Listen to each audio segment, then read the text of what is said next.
Welcome to Top of the Drops, Gala's weekly show featuring the best in Web3 music. I'm Taco, your perfectly adequate host. Welcome. This week, I am going to chat with Max Pretends, a music artist, songwriter, chief meme officer for Headphone Homies, music camp host. He does everything, basically, so stick around for that. But first, here is the Dropbox.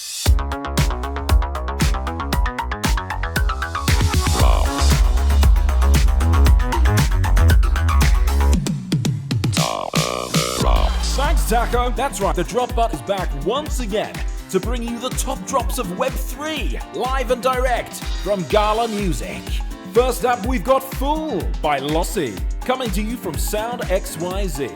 Sometimes we have to break down to break through. Fool is the second song in a collection, which followed the track Broken, with 100 editions minted. Next up, we've got Fake Friends by Jewel Chang from Gala Music. Yet another bop from the fan favorite Jewel Chang. The song explores the theme of dealing with insincere individuals and friendships throughout one's life. It was written during a challenging period where Jewel witnessed some of her closest acquaintances changing their behavior for the sake of others. This track has minted 100 editions. Groove by Mia on Sound XYZ. Official remix of the song Groove by new supergroup Body Ocean. Free for DJs to download on Bandcamp. This groovy little remix has minted 575 editions. Babaloo by Lalo Abrat on Opulus. Lalo Abrat's innovative sound has earned him billions of streams on platforms like Spotify and YouTube, making him one of the most successful Latin artists in the world. This track is now completely sold out! And finally we have Doesn't Matter, featuring Monogem by Win and Woo, coming to you from the one, the only, Gala Music, accompanied by the amazing vocals from Monogem. This song is a departure from your typical dance track. It is an analog-driven house record with moving melodies and thick bass sounds that will take you on a journey. This track quickly became a fan favorite and is now completely sold out! Join us again next week for more of the top drops from Web3, but it's back to you in the studio, Taco.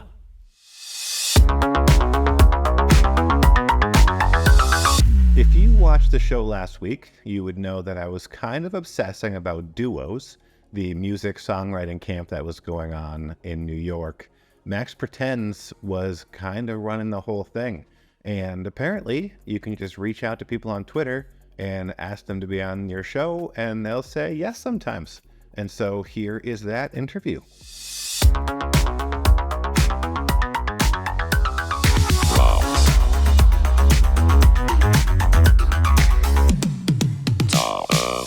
I am joined by Max Pretends, Web3 musician / legend. I think, is that fair? Nobody ever wants to self-identify as a legend. Other people have to call them that. This is how I knew the interview was going to start.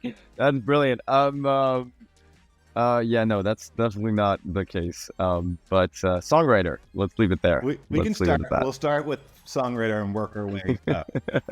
There we go. Let's do that. The echelon. I like it. And that's a great place to start. So you're involved with a lot of different stuff in Web3 music, but I think first and foremost, you're an artist, you're a musician. So I guess if you want to take people through that as like a foundation, and then we can talk about the other cool stuff. Sure. Yeah, I'm mainly a songwriter. So I've been I went to school for music for film. And when I got done, I went to school in San Francisco. And then when I got done doing that, I moved to LA quickly after and started composing for commercials, anything I could get my hands on, basically, that could give me a little bit of money. And from there, while I was composing, I was writing a lot of songs. It was just like, while I was in college, I picked up a guitar and I was just like, all right, this seems pretty cool. But I didn't know it was a job, because it never really occurred to me that was like, you could solely be a songwriter, and that was going to be a thing. So I did that, and then when I moved to LA, after composing got a little bit redundant and kind of I don't know, there was some part of it that I got tired of. I decided to release my own songs, and I decided to work, to start really like focusing on producing, start really focusing on songwriting, and really like the creation of a song at its core. And I did that for a year and a half. It was horrible. All the songs were the worst. And then it got a little better, and then a little bit better after that. And then I was like, okay, something could be done here. And when quarantine hit, that was the best thing in the world, because as soon as quarantine hit, it was horrible for a lot of people, but for me, I just had jobs left and right. So I was working all over the place. And that's when I started getting label deals. That's when I started working at songwriting camps. That's when it was like, everything kind of got the ball rolling, and everybody wanted to make music. It was just like fucking everyone was making albums, you know? So that was crazy. That was a crazy time. But so it was a lot of work, and everybody kind of got into it. And yeah, since then, I think that like I've also grown a lot since quarantine within my music. I mean, as a person, I never grow, but in my music, I do.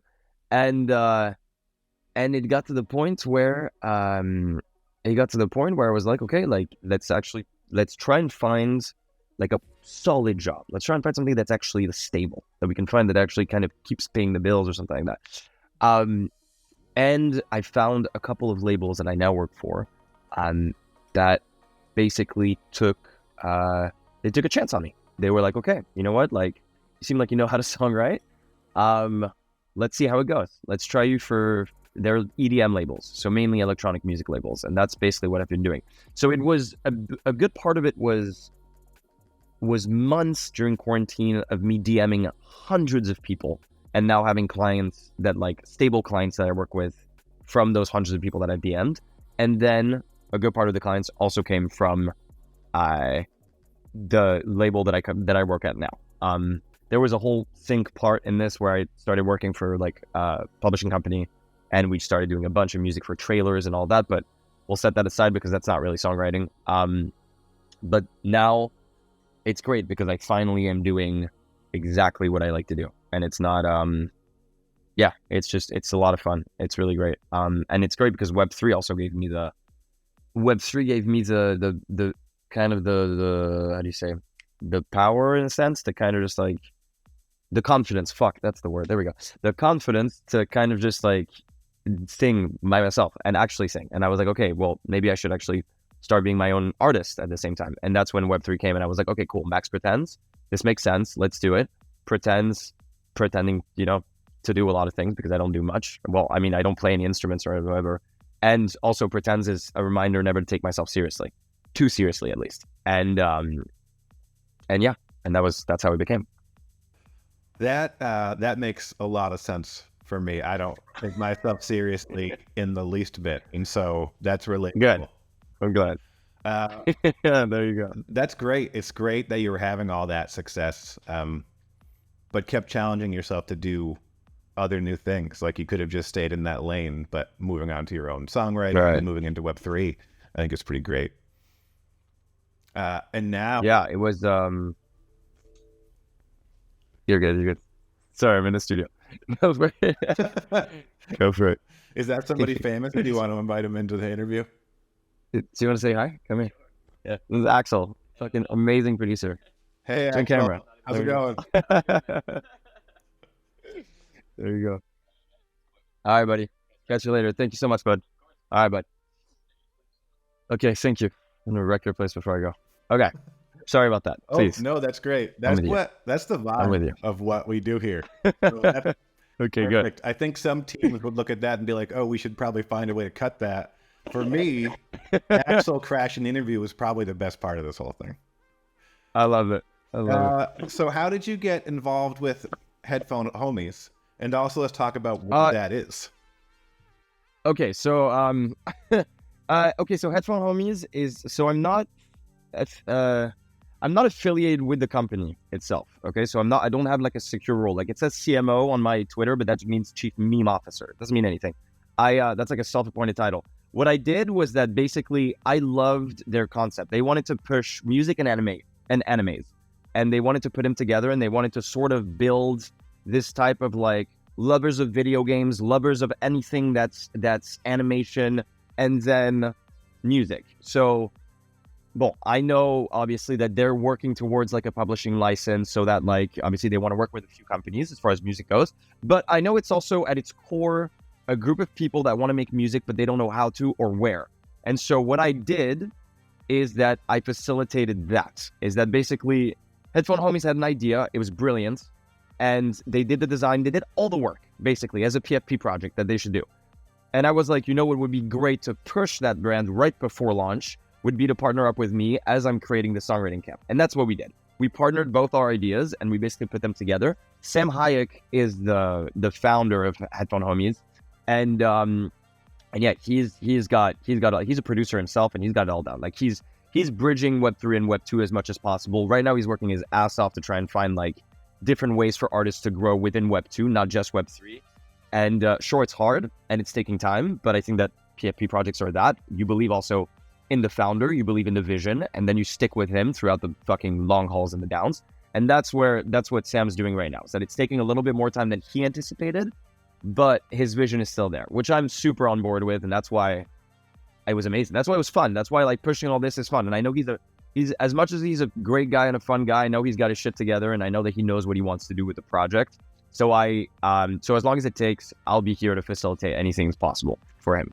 That's amazing. Yeah, it looks like a really cool project. Yeah, I'm into it. And then I saw that you were working with them to do duos, and it's like, oh, let's talk about all this stuff, and people should check out Headphones, obviously. So you've done a lot of songwriting camps then. Yeah, I've done a few. Yeah, I think I've done a total of, well, not that many, but still, I mean, it's a lot for somebody that got into songwriting probably like 4 years ago. I've done like 8 songwriting camps, 8 proper songwriting camps where it was literally like, let's say like a week in the house, and like we all had to like. But I've done some where it was like deadlines. I've done some where it was all free. You write whatever you want, and then the artist will pick. Yeah, it depends. I'm heading to one in a month in the Dominican Republic. Absolutely insane. Never thought that could happen. So yeah, no, that was a long time coming. As in, like, I knew what the effects of songwriting camp is. I know that the pressure's there. I know that your time sensitivity is there. So for my first NFT collection, that was always going to be the case. Like as soon as I sold out my first NFT collection, I told myself, okay, some of the NFTs are going to have a stamp, and whoever gets selected with that stamp is a part of the songwriting camp. And that was my idea behind it. I put 6 stamps, Headphone Homies put 4 stamps. And so we basically put them together and we shoved them into a hotel room. And yeah, that was it. Oh, that's how you picked the artist. That's amazing. Yeah. That's how I picked the artist. It's obviously, people can check it out, but it's a cool group, and it's Web3 artist names people I think will recognize if they follow, Web3 music. Yeah. It looks super fun. I don't have a background in music. I'm just a music enthusiast. And so when I joined Gala, I'm learning about things like songwriting camps. I went to one in Puerto Rico in January. Nice. Of reggaeton artists, which was like, what is even happening here? That's amazing. I wish. Oh my God, that's awesome. Well, they're doing another one in November in Miami. We'll have to invite you along. Should be super fun. But the whole energy and the whole vibe, and then learning like, oh, there's all different kinds of camps and for different reasons. Exactly. It's like, oh, this is great. I'm not a songwriter. I would contribute nothing, but to be there and like to just be a part of that vibe and watch people work together and collaborate. Sure. It's just super special.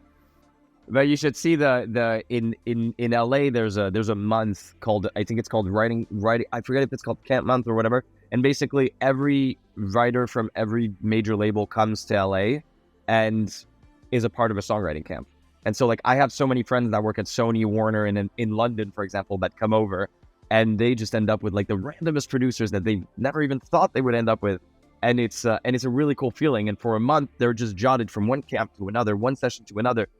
And it's cool. And I think that that's a great concept. I think the concept of it is great. I think it should be less token gated. And I hate the fact that they're so strict about like who's going to be at those camps. But I love the idea. The idea is great. That's why when we did this, we were like, all right, let's switch it up a little bit. Instead of you having the time that you want to make a song, let's create a song in a day. because if you can create a song in a day and push yourself a little bit, you will be tired for sure, but at least you'll be forced in your head to push your creativity a little bit higher. And that's where, when we saw, so to go back to duos, the first night, so we had to create a song basically for 10 a.m. the next morning. So people went to sleep around like 2, 3 a.m., okay, every night. So they would stay up till 2, 3 a.m., making sure that their song sounded great, mixing, producing. We had to do all of it, production and everything, in 12 hours. And the next morning, when we saw the level that the songs were at, and when we saw that pastel, suave, fucking illuminated, when we saw how great their songs were, we were like, fuck, the level is so high. I was like, this is insane. So literally the day afterwards, it was over. Everybody was like, all right, fuck this. It's not a joke anymore. Like, we know that the bar's high, and we know that we have to bring our A game. And that was the best feeling. It's the competition aspect. The competition pushed everyone to be able to communicate better. It pushed everyone to create better, to sing better. That was the best part of it. So you created a bunch of songs, obviously. What happens to those songs now? We're gonna mint them as an NFT project under Headphone Homies. So they're gonna be like the first Headphone Homies mixtape, let's say. Oh, that's great. How many total songs came out of it? The total songs came out of it, 21 songs came out of it. That's so fun. Which is nuts to think about. But in total, the ones that we basically made sure that everybody that was a part of the camp had a song to release. But at the same time, I also wanted to make sure that everybody was okay with the song that they wanted to choose. So I told them, okay, pick one song each, and then we'll really focus on it. So the last day, what we did is that I rented out a whole studio, so 3 different studios. The Brewery recording studio partnered up with us during Brooklyn. Beautiful, beautiful studio. It's Dot's and Andrew's studio. Dot is the producer of Kid Cudi. And so basically, they were the ones that were sponsoring the microphones, that were giving us the audio interfaces. They were the ones there that really back us up. And so they had the time for 8 hours to re-record vocals. They had the time to mix. They had the time to arrange. They had the time to do anything that properly, but focus on one song. And so it depends. But for example, Jaden had 4 songs because people were like, I like that song. So everybody wanted to work with Jaden. So everybody picked Jaden's songs that they worked with. So Jaden was in the same studio for 8 hours. Literally. He did not move from that studio. He was literally back to back working on those songs. Which was cool to see, but that's it was a part of it also, is that everybody picked the best song that they worked with. A lot of people picked that same person. They were like, I loved working with that guy. He was amazing. I loved the song that came out of it. So yeah. But in total, it's going to be 9 songs as the mixtape. That should be super fun. When are those going to be released? Do you have a schedule for that yet? I have no idea. Absolutely no idea. I just know that all of these songs are getting mixed. By the end of this week, they're done getting mixed. So I know that after that, it's all marketing. Perfect. It doesn't. So at least we have all the songs done. You got the songs done. You did the camp. They can do marketing. Exactly. You just make memes and hook people up. Thank you. Jesus. Awesome. Well, yeah, we'll have to check that out, obviously. So what do you have coming up then? It sounds like you're personally just busy with everything. As far as Max pretends, I have a couple of songwriting camps that I'm doing for a few DJs coming up, and then as my own artist, I have a couple of songs that I'm going to release in July. Awesome. That's about it. Yeah. This was great. This is the first time we've talked in real life. Yeah, for real. Wait, so explain to me a little bit of because I'm not gonna lie, I'm a little bit confused. What is Gala exactly? Just so I know a little bit of who you guys are. 100%. Gala it's a music platform, basically. Okay. So actually, I don't know if it's similar to Headphone Homies, but same basic concept. So Gala started as a video game company and had a token economy based on their video games. It was going well, and so we spun off Gala Music and Gala Film. And so the way the platform works is we have artists release songs on the platform. When the people who own those NFTs, when the songs get plays on our platform, they earn our music token. And so there's a token attached to plays. And then we also have like an all access fan store so that people can also have access to like different experiences and different stuff, not just with our artists, but general sort of like great tickets to shows or festivals or gear, different cool stuff like that. Cool. Got it. Okay. All right. Makes sense. Yeah, no. Okay. Just wondering. No, because I went on your website once and I think it was just to vote for the VCon thing, if I remember very well. Yeah. And so I remember like browsing a little bit because I got intrigued. And yeah, but I didn't know that that's how it started. And now it makes sense that like you guys were branching out, obviously, because it worked. Yeah, it's only normal, to be honest, to go into film and music after that. Cool. Very cool. Nice. Yeah, for sure. And so like Headphone Homies is cool because they want to get into like the anime side of it. Like we have music and film, and so we're kind of also like producing a lot of different cool stuff and trying to do crossover stuff. So it's yeah, some parallels. Nice. Are you utilizing the artists from Gala to like be a part of those projects, like for the music side and the film side, for example? Yeah, we're definitely hoping to, and also between those two and games. The music platform just launched like 6 or 7 weeks ago. The fan store hasn't even launched yet, so we're still super early. Film is going to launch officially in like August, and so yeah, but that's the plan, like the cross integration. Super fun. Yeah, because you have you basically have a camp in itself, a fucking amazing artist. That's so cool. Yeah. We're definitely gonna have to do a camp at some point because it's, man, I'm super jealous of like I see all these cool ones pop up and it's like I can't do that. Honestly, I can't stress enough how the reviews that came out of this, it wasn't just the music was the least of the reviews that could come out of it. Like the people, like, yes, people like the music that they made, but it was like zero about that. And that's what's the best part of it is that everybody said that they got out of their comfort zone more than they ever did before. And that's the coolest, for me, that's the best compliment that comes out. That's amazing. And also just, you know, those relationships, like for me, seeing artists for sure who don't know each other, and even if they're not collaborating, just like, you know, building this network is really great. Hell yeah. Absolutely. I agree. Cool, man. Well, thanks so much for taking the time to chat. I know you didn't really know who I was, but you're like, yeah, let's do it. I saw a taco and I was like, this guy seems fun. I was like, all right, let's do this. But yeah, man, it's been fun. I'm glad I did this for sure. Yeah, and we'll make sure you get an invite to our writing camp in Miami this fall. Count me in, baby. Let me know. Awesome. Thanks, man. Max, thank you so much for your time. And for everybody wondering, yes, I'm going to keep talking about songwriting camps until Bucks breaks down and lets me host one. Hope everybody has a great day, and we will see you around Discord.